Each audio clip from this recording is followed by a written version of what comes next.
อ้เขาคือว่าน้ำพลได้กี่นี่น้ำกอกนี่บ่ขุ่นแท้นี่มันขุ่นบ่เศร้าเลยถ้ามันเป็นอย่างโอ้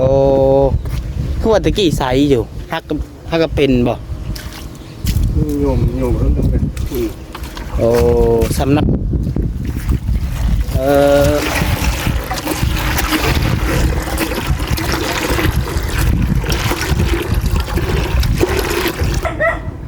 กินแล้วบ่ข้าวฮะ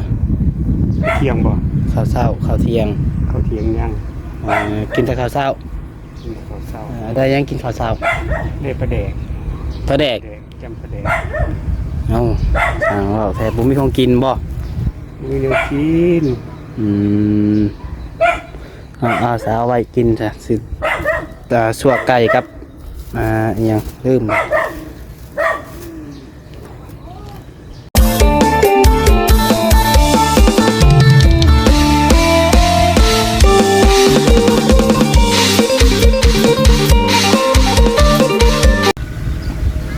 ปลาตัวจังเนาะเกิดพาขึ้นมาสาวไห้สาวนาเขาก็ทากันไทยให้ไทยนาบุญบันอยู่พี่น้องเนาะตามมาไปทางไหนก็จะได้ยินแต่เสียงรถไทยช่วงนี้เนาะลมบรรยากาศดีแห้งดีพี่น้องเอ้ยมื้อนี้เนาะฝนก็หยุดตกตั้งแต่มื้อวานนี่พุ่นแหละพี่น้องเนาะมามื้อนี้ฝนก็เช้าตกแล้วพี่น้องเอ้ยแต่ว่า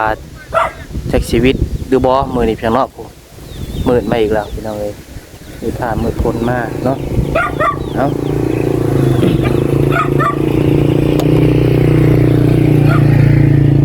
ผู้คนก็มาน้ำให้น้ำหน้าพี่น้องเนาะลายพี่น้องเอ้ยทางกับเปื้อนเนาะ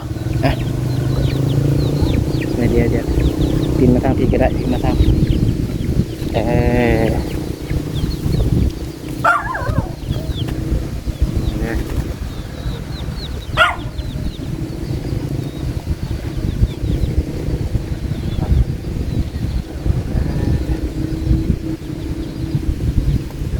ปลดออกก่อนจ้ะเนาะ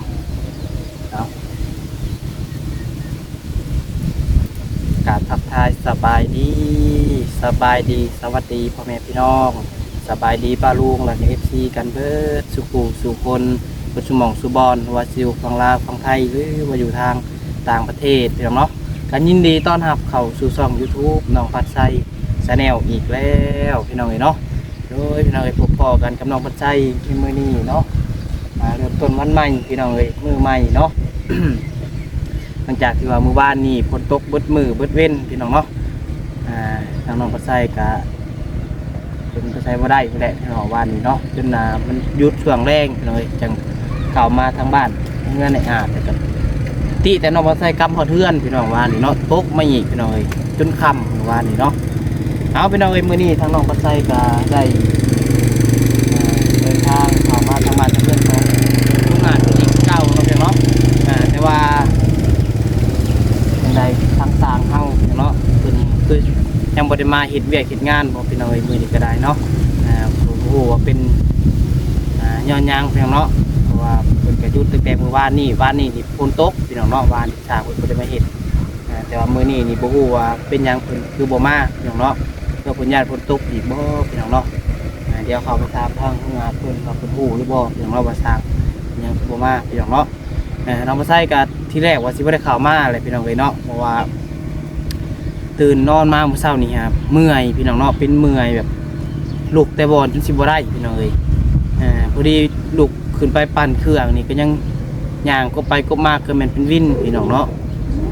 ประเด็นนี้พอดีกินขนมไข่ใส่ก้อนหนึ่งแล้วกินยาใส่พี่น้องเช้านี้เบิด4 เม็ดพี่น้องเนาะไปนอนพักผ่อนประมาณ20-30 นาทีนี่แหละเนาะก็ไข้ขึ้นพี่น้องเอ้ยก็เลยว่าพอดีปั่นเครื่องแล้วก็เลยเขามาเยี่ยมทางโรงงานเพิ่นก่อนพี่น้องเนาะเป็นจังไดคิดว่าทางสร้างเพิ่นมาเฮ็ดเวียกเลยนะพี่น้องทีแรกเนาะแต่ว่าเพิ่นยังบ่ทันมาพี่น้องเนาะเอาก็บ่เป็นหยังพี่น้องเดี๋ยวเขาไปหาทางลุงอาเพิ่นพี่น้องเนาะเพราะเพิ่นกำลังเก็บบล็อกเก็บหยังไว้อยู่พี่น้องเนาะเดี๋ยวก่อนอื่นเบิดพี่น้องเฮาต้องใส่ผ้าปิดปากก่อนพี่น้องใส่ผ้าปิดปากกันเพราะว่าน้องมันใส่เป็น ไข้เป็นหวัดอย่างเนาะทีแรกก็ไอแต่เจ็บคอเจ็บเอิกมาวันนี้แหละเป็นหวัดพี่น้องเมื่อคืนนี่เนาะเป็นหวัดเป็นขี้มูกบอกขอโทษขออภัยนำพี่น้องเนาะเอาพี่น้องเอ้ยจังได้ก็พาพี่น้องไปเบิ่งชมกันเนาะผู้ใดทางเนาะซื้อของกินแม่ล่าพี่น้องเอ้ยพอยังไม่ได้ไปห้างก็เลยแวะซื้อของกินมาก่อนก็ขี้ต้มถือด้วยแต่ว่าซื้อของนอกโครงมันก็ซื้อสัวไก่กับหมูพี่น้องเนาะเบิ่งตากล่องก็จะถ่ายเห็นหรือบ่เห็นอยู่บ่เห็นหน้าอยู่บ่สบายดีเด้อยังเมื่อยมือเลยจับในเดียวหนึ่งก็เมื่อยมือมากับน้องสาวพี่น้องมื้อนี้เนาะกำลังสิไปส่งน้องเพิ่นอยู่ห้านไปว่าแวะหาทางลุงอาจก่อนซะพี่น้องเนาะเสือที่ช้องแล้วมานี่เนาะเอาพี่น้องเนาะไปเราก็ใส่เข้าไปหาทางลุงอาจก่อนพี่น้องขออนุญาตเด้อพี่น้องเด้อเนาะขออนุญาตใส่ผ้าปิดปากเสียงกับสิบซัดแน่พี่น้องเนาะจักว่าบ่ได้ยินเสียงสัมปจักใส่ผ้าปิดปากบวกบ่มีไม้แน่เนาะทางลุงอาจก็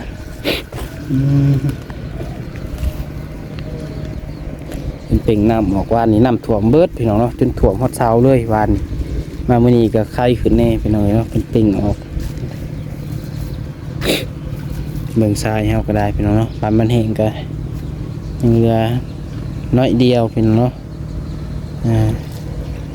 จะแรกคะแนนวัดหอนนำเขี่ยเอาแถวพี่เนาะขออนุญาตเด้อพี่น้องเด้อมันกระปนกับหินน้ำแน่พี่น้องเห็นทรายก็ได้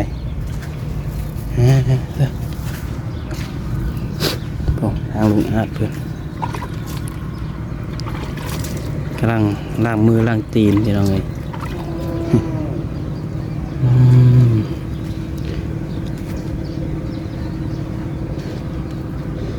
ขี้ตมติดรถบ่ขี้ตมติดตีนรถบ่ลุงอาจ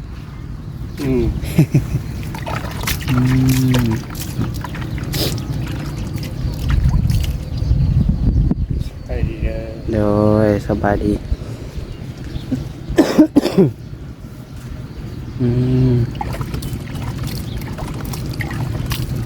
นะให้เป็นล่างมือล่างตีนมันก่อนเนาะเดี๋ยวพามาเบิ่งทางนี้ก่อนซะพี่น้องเลยเป็นเป่งน้ำเอาเปิดเนาะว่าบรรยากาศเย็นคักดีพี่น้องเลยบรรยากาศเย็นมีแห้งคักดีบรรยากาศแบบนี้เนาะโธ่บ่มีแดดบ่มีฝนพี่น้องเนาะบดแบบนี้ก็คักแป๊บนึงบ่คักแป๊บนึงพี่น้องบ่คักที่ว่าเวลาเฮาซักเครื่องซักผ้าแล้วมันบ่แห้งพี่น้องเนาะมันมินอัพ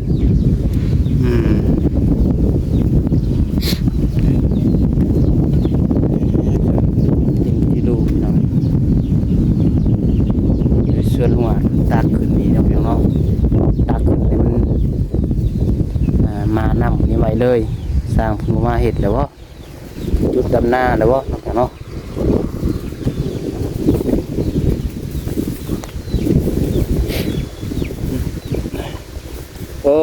เขาคือว่าน้ำพลอะไรกี่นี่น้ำกอกนี่บ่ขุ่นแท้นี่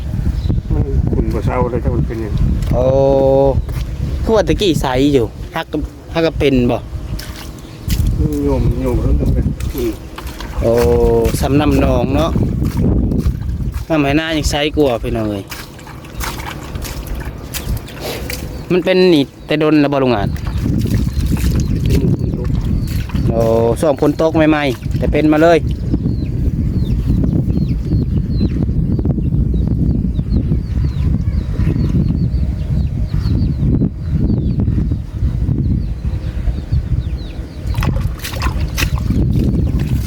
น้อย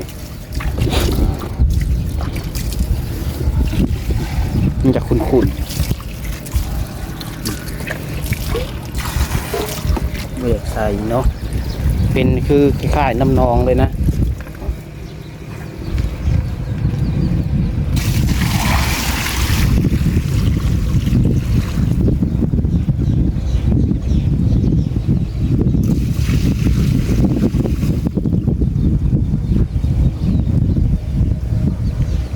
ดินจะขึ้นมาบ่เศร้าอีกเพียมีขี้ดินพร้อมบ่แม่ โอ้ ไปโทรหาสร้าง เบิ่งเ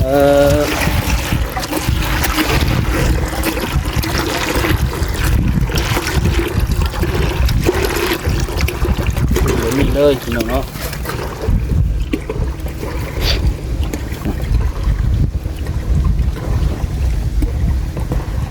น้ำเสนากอาบในนี่บ่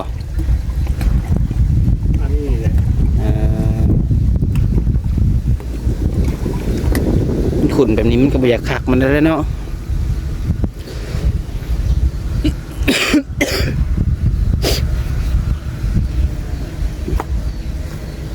แค่ว่าดินมันเจือนบ่ มันเจือน จักแล้วจัก อันระประจักษ์นะพี่น้องเนาะผู้ใดฮู้เม่นมาบอกแน่พี่น้องเนาะเป็นน้ำย้อนหยังส่วนมันใกล้ให้น้องให้หน้าใกล้นี่แหละมันอันนั้นบ่ขุ่นนี่ดีแต่ว่าอยู่เพื่อนลุงน้องมาใช้ก็เคยเป็นอย่างนั้นนี่แต่ว่ามันใกล้น้องอ่ะนะพุ่นใกล้น้องเลยย่านนั้นน้ำน้องตัวละพุ่นนี่ก็ว่าใกล้ให้หน้าเลยนั่นบ่เวลายามฝนตก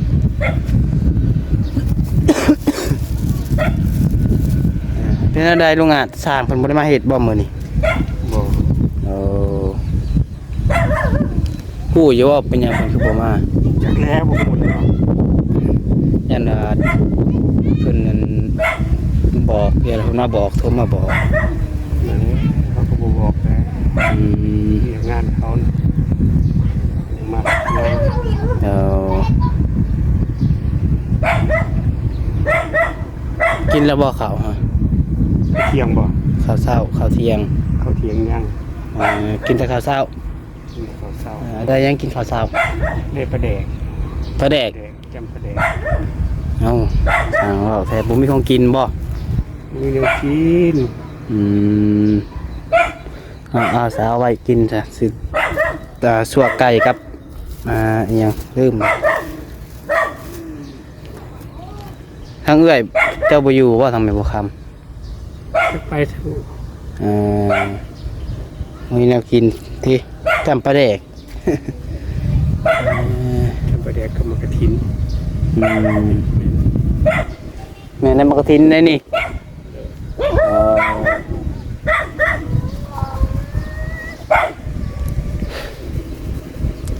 สร้างก็จะเป็นหยังเพิ่นว่าเพิ่นบ่ได้มาเฮ็ดกลัวเพิ่นย่านฝนตกอีกบ่จัก ญาติคนดินนี่แหละว่า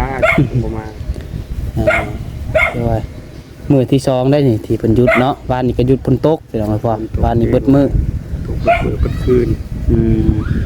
เปียกมันแซ่แล้วเพิ่นก็บ่อยากมาแนวไปจักเพิ่นก็ประมาณใจน้ำฟ้าน้ำฝนญาติฝนตกซ้ำ ก็เพิ่นฟังเบิ่นบ่เนาะฟังเบิ่งบาดมันสิได้แดดผู้ประจักษ์พี่น้อย แต่มันก็บ่ค่อยมีแล้วทรายก็เบิด บาดมันแดดก็มันแดดได้เนาะทรายก็ ทรายก็เบิด เบิดบัดนี้สมมุติว่ามีงบอีกพี่น้องเขาแม่นว่ามีงบเข้ามาก็จักเพิ่นสิเข้ามาส่งหรือบ่ทางกันเนาะยัน จังว่า ย่านเพุ่นบ่เข้ามาสัมปจักษ์พี่น้อยทางมันเปื้อนเลยได้ทางมันเปื้อนแห้งเลยพี่น้อยอีกอย่างน้ำในครัวของบ้านนี่ก็จะล้น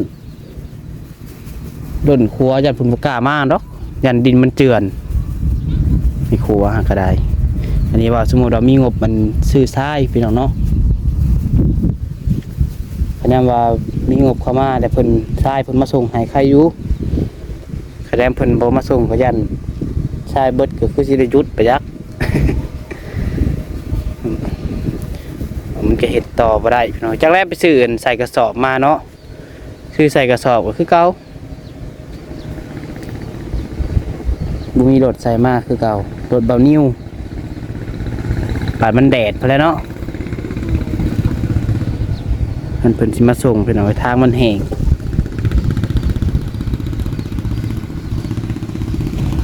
รถจักรยังพลัดเติงเลย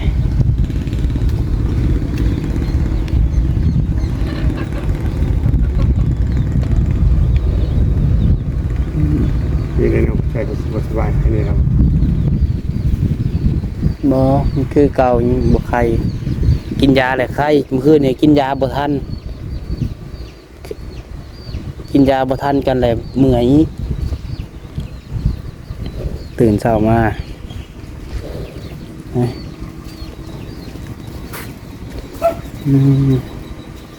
ยังบ่หิวข้าวหิวน้ำบ่ข้าวเที่ยงเนี่ยกินจำปลาแดกก็ต้องบ่อิ่มอยู่บ่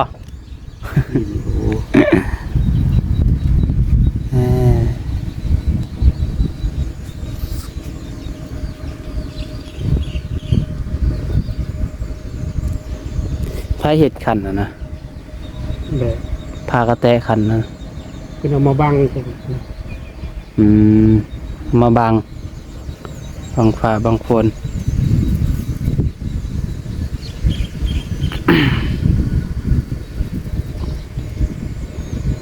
คนก็เริ่มมาไทยให้ไทยหน้าแล้วบัดเจ้าเนาะ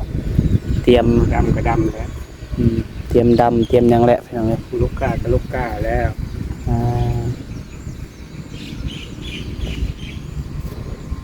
เบิดเดือนนี้ก็พระสงสัยยันดำเบิดนะเนาะยันเริ่มดำเบิดบางคนก็จนแล้วได้พี่น้องสันนี้แถววันทางไปเซโปนทางบ้านหน้าบ้านยังผมแล้วเบิดเลยพอดอกพะล้านนะจนเขียวนะบางคนก็ได้เป็นเห็ดไวดำไว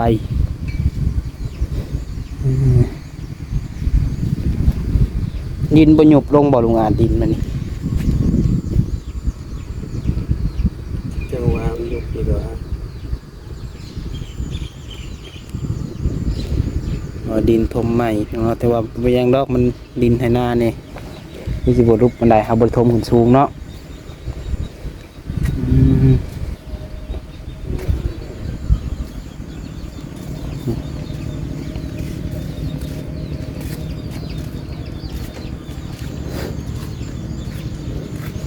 นอนขากบ่อคืนเขามาอีกอยู่บ่ฮะแข่งแถวมาอีกมือแรงจังหวะเห็นจังไรอยากฝากโทรศัพท์ให้สารเลยได้ข่าวมาหรือบ่มันได้ข่าวมาว่ากันบ่ได้ข่าวมาได้กระยาอยากสักโทรศัพท์โดยโทรศัพท์เบิด20,000เป็นมือฝนตก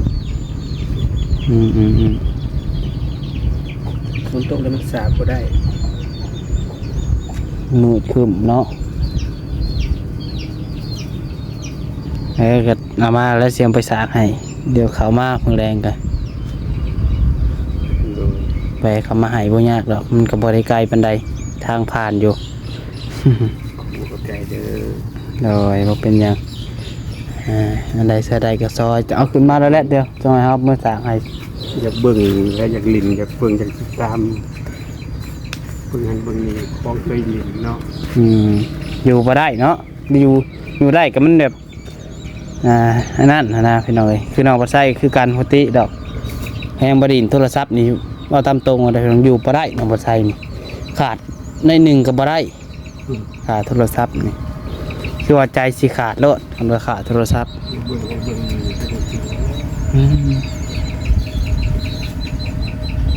คือจะนอนบนรักพอได้เบิ่งรายการเบิ่งYouTube ไว้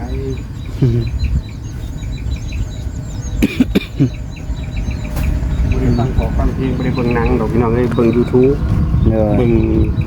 ติดตาม FC ทั้งหลาย FC เพิ่นคอมเมนต์ยังมาแน่ว่า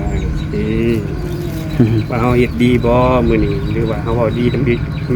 อเบื่อบ่หรือว่าเฮาเว้าผิดพลาดนะบ่ได้เบิ่งหนังเบิ่งหยังดอกเข้าไปอ่านเบิ่ง FC เข้าไปเบิ่งว่าอย่างนี้เฮาสิได้ปรับปรุงเปลี่ยนแปลงแก้ไขแต่ว่ากิริยาท่าทางเฮาบ่สมเหมาะเฮาก็สิได้เปลี่ยนนะ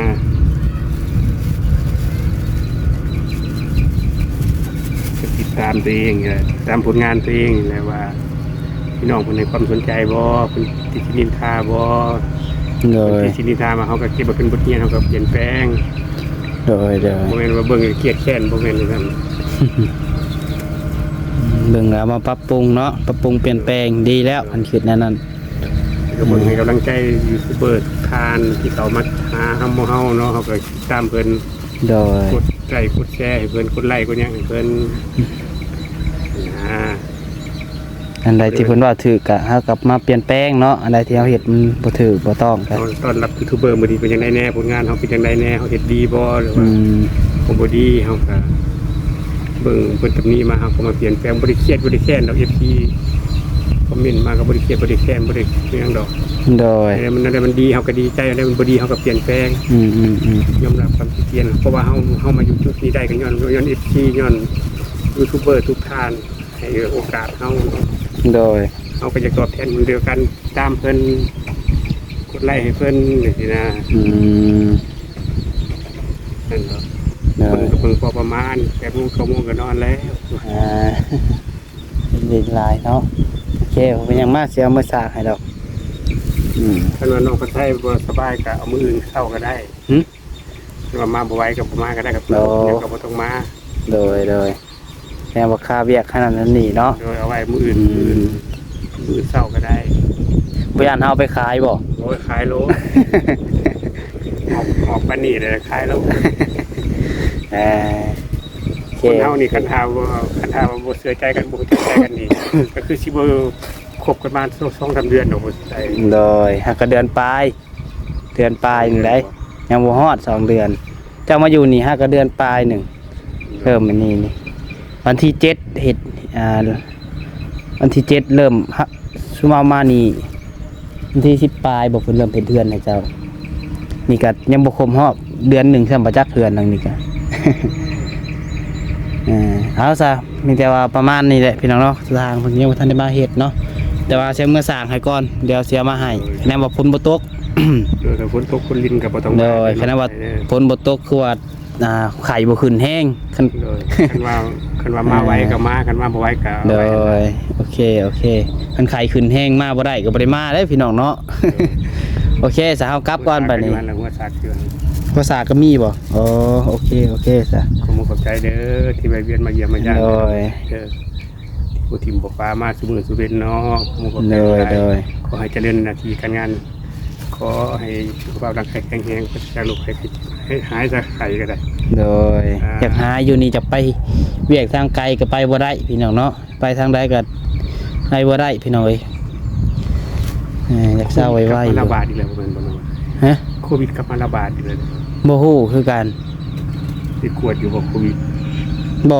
ยังบ่ได้ไปกวดซ้ำว่าสิไปกวดอยู่มื้อนี้แหละอันนั้นมันบ่ไข้ก็ไข้ขึ้นก็สิไปกวดว่ามันนั่นแบบว่าบ่ว่าใช้ก็ได้ฉีดวัคซีนดูเขาอยู่บ่ฉีดอีกเข็ม2-3นี่แหละบ่จื้อมีใบเขียวคักแน่ลุงอ่าน5 เข็มอยู่ได้ไปเซอร์3ตาสนิกา2เลยแต่ว่าคะแนนมากินยาทันแล้วมันนั่นบ่เมื่อยบ่หยังแบบนี้แหละปกตินี่แต่ว่าอายซื้อคะแนนบอกว่าถ้าเริ่มสินอนแม่นบ่เริ่มหัวแรงนี่ค่ำ 8-9 โมงนี่นอน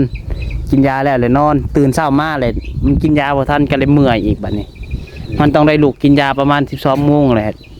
เที่ยงคืนเลยต้องได้กินอีกปกติชั่วโมงเนาะแม่นน่าจะประมาณนั้นเลยน่าจะเช้าเลยเฮาว่ามื้อที่2เลยมื้อที่2ที่3ไม่ได้ไข้นี่ก็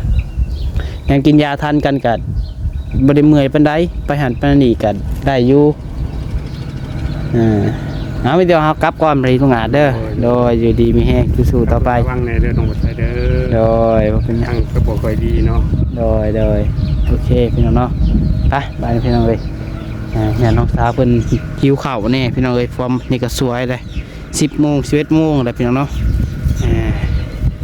น้องมาน้ำแน่พี่น้องเอ้ยเอาโอเคเด้อสับพี่น้องเด้อสำหรับคลิปนี้ก็ผมขออนุญาตถอดแมสก่อนพี่น้องเอ้ยทุกหายใจยากน้องบ่ใส่บ่คอยสู่ใส่แมสพี่น้องเนาะแต่ว่ามาหาเยี่ยมคนอื่นก็ต้องใส่พี่น้องเพื่อบ่ให้เพิ่นติดน้ำเมาพี่น้องเนาะเอาพี่น้องเอ้ยถ้าว่ามีผู้หลักผู้ใหญ่ใจบุญทันใดอยากช่วยเหลือทางลุงอาจเนาะก็ทักมาทางเฟซทางไลน์น้องพัดไส้ได้พี่น้องน้องพัดไส้ก็ยินดีเป็นสะพานบุญให้พ่อแม่พี่น้อง FC ทุกคนทุกท่านพี่น้องเนาะโอเคขอให้ทุกคนอยู่ดีมีแรงสุขภาพร่างกายแข็งแรงเด้อพี่น้องได้สุดท้ายนี้ขอลาไปก่อนแล้วพลาดประการใดก็ขอโทษขออภัยนำเวลาขอกล่าวคำว่าสบายดี